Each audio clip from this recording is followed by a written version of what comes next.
Hello, everyone, and welcome to the Richmond Center for Disability, RCD ShareNet. And we are continuing with the last of our interviews in this 3-month series on youth and what are you, TH, up to?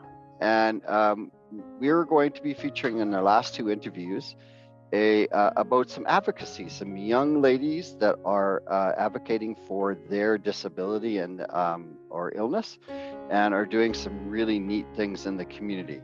So I have met this young lady once before on a different event, and welcome to Natasha.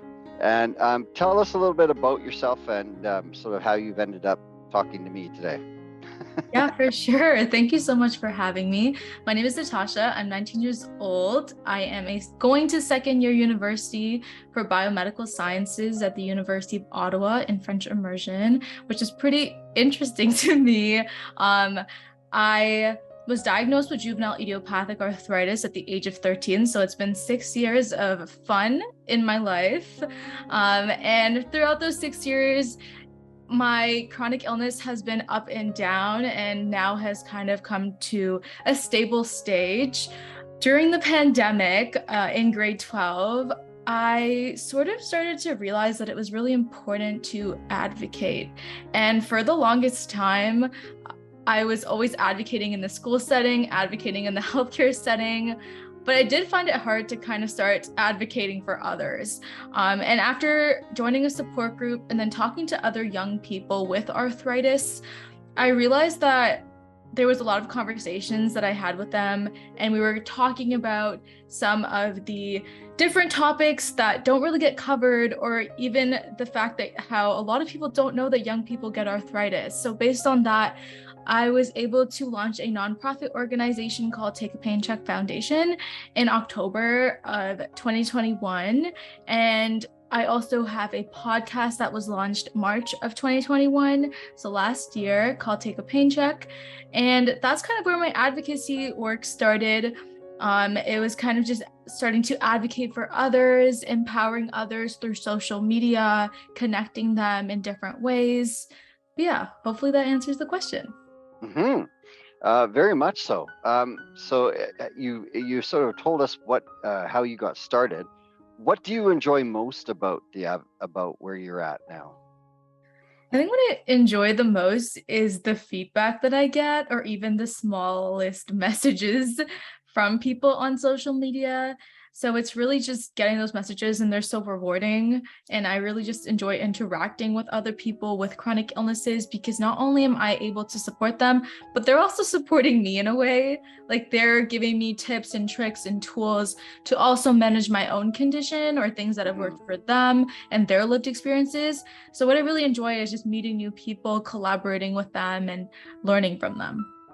And my biggest that I sort of fight against in my advocacy is the isolation that the illnesses create, right? And how it's hidden, and people will sort of go in their shell, and they want to have these avenues to find out the stuff because they're of their isolation, right? And then when they all of a sudden see, or get to sit down with somebody who has all this information, it's just like this big door has opened up, and then, right? What about challenges? So you're studying something way beyond my level, and you're in chronic pain. What are some of your challenges every day? So in terms of my disease itself and just going about day to day, it's definitely hard to live with a physical disability and pursue a career in science. It's very hands-on. So I think a big challenge is getting to the point where I'm able to advocate for myself to get those accommodations in school. Other than that, balancing everything that I do. I also do patient partner work and research work. So there's just a lot to balance, but Juggle. yes, but I do find that it's actually not as hard for me because I'm just so used to it and I enjoy it so much that I'm able to make time and be flexible about it. But it's definitely nice to know that now I've started to kind of set boundaries and say, hey, like I can't do this anymore because I need to take care of myself. I also have so many things to do. So I think it was really hard for me to overcome the point of kind of being like, no, I can't do it. It was really hard. So that was like one of my biggest challenges. And I still have that to this day. Oh, yeah. So that's something that just in general, in terms of advocacy and the work that I'm doing, it's definitely hard to get through that. Well, that's the thing. One great thing that I've told people is that once you find that pacing, that prioritizing skill, to me, it's almost to a fault. I will not go out. I will not waste energy for anything. I have a sort of a personal connection here.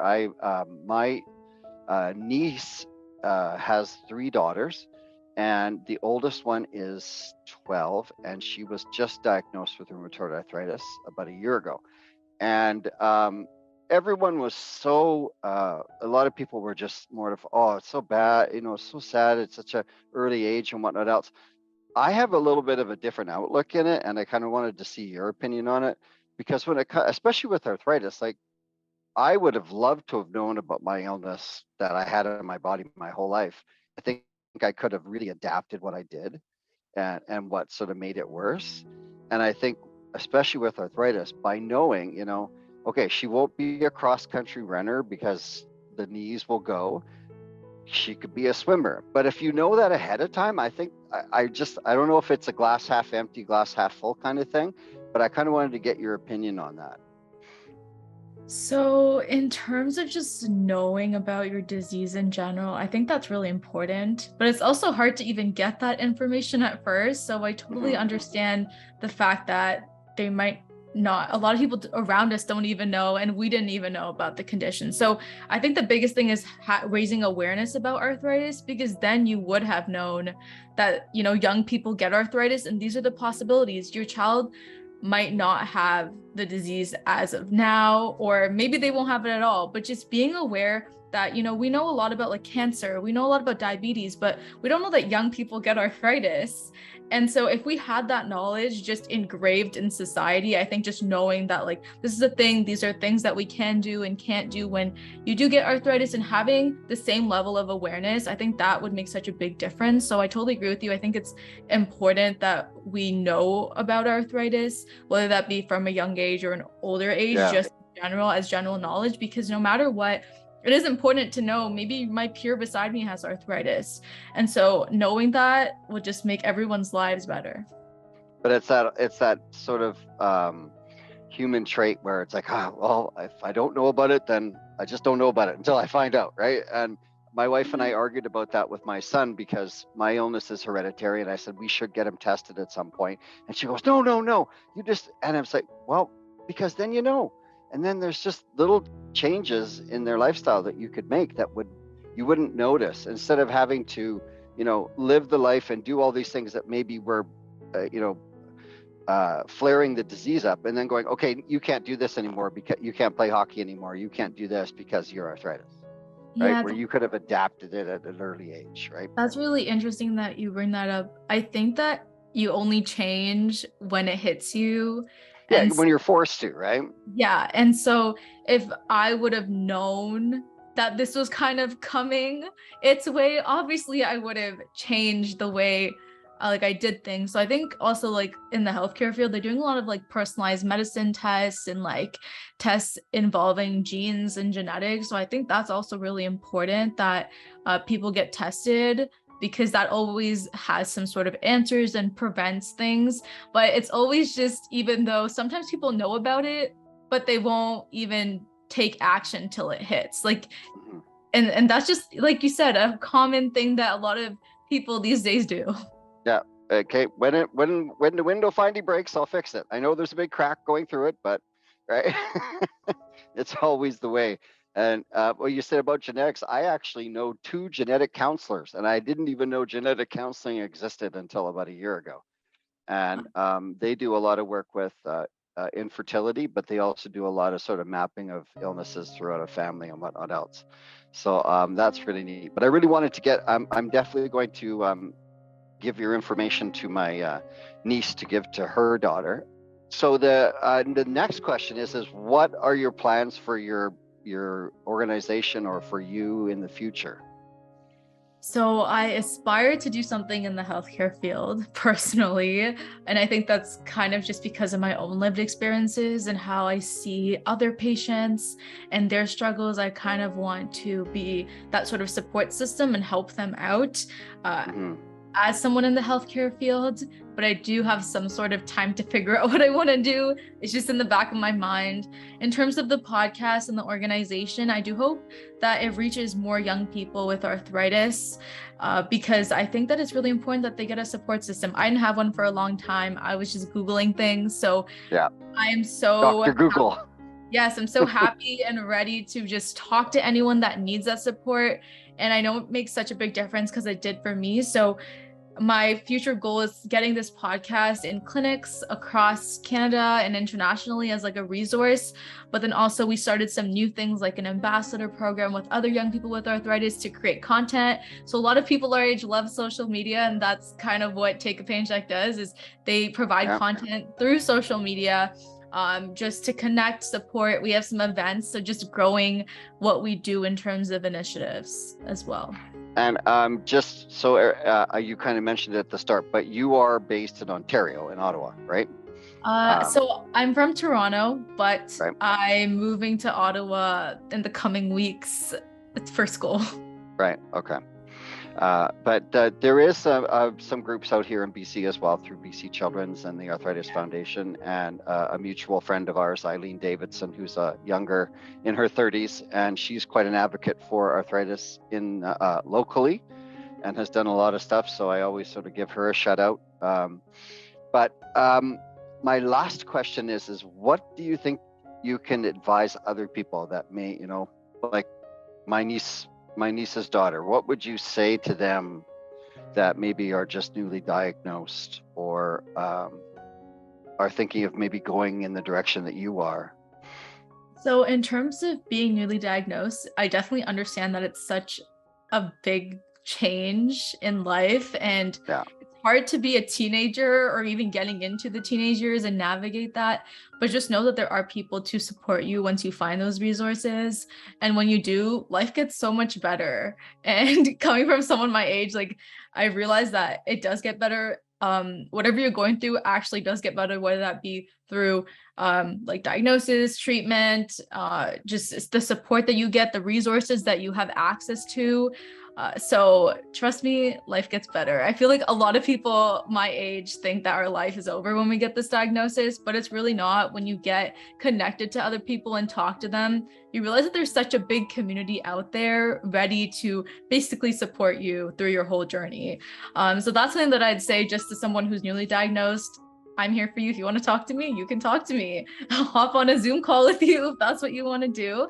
And there's a silver lining, I believe. When there's things that I have a benefit that I would probably have never have gotten exposed to if it wasn't for getting sick.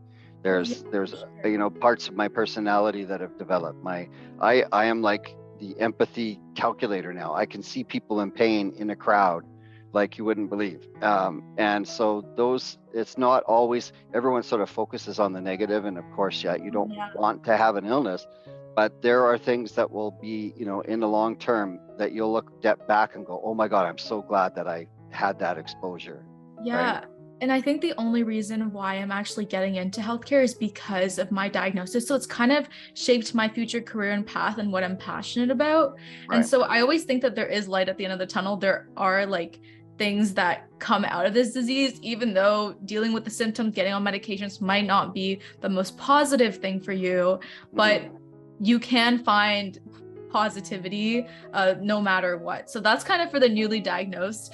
And then just advice for people that want to get involved in advocacy. I'd say definitely just reach out, whether that be to researchers, ask your doctors about how you can get involved in advocacy work, or get involved with organizations or volunteer, or just be participants in things. I think just starting really small helps, and then branching out also becomes the greatest. Even the greatest thing that I've done is kind of just branched out after, but starting small is what I'd say everyone should do. And then you're then given more connections and a big network and community that always is happy to get you involved. So any big plans for your organization or anything you want to shout out about?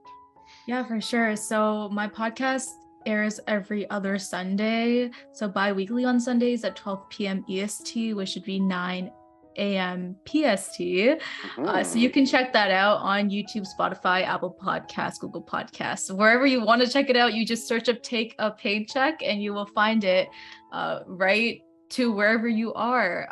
Other things that we're working on, we have joint chat room sessions, which are pretty interesting when youth and young adults can kind of come together and hang out. We play different games like arthritis bingo, arthritis charades. We have discussions about topics that are meaningful to us. So if you just want to make friends that live with arthritis, you can hang out with us once a month.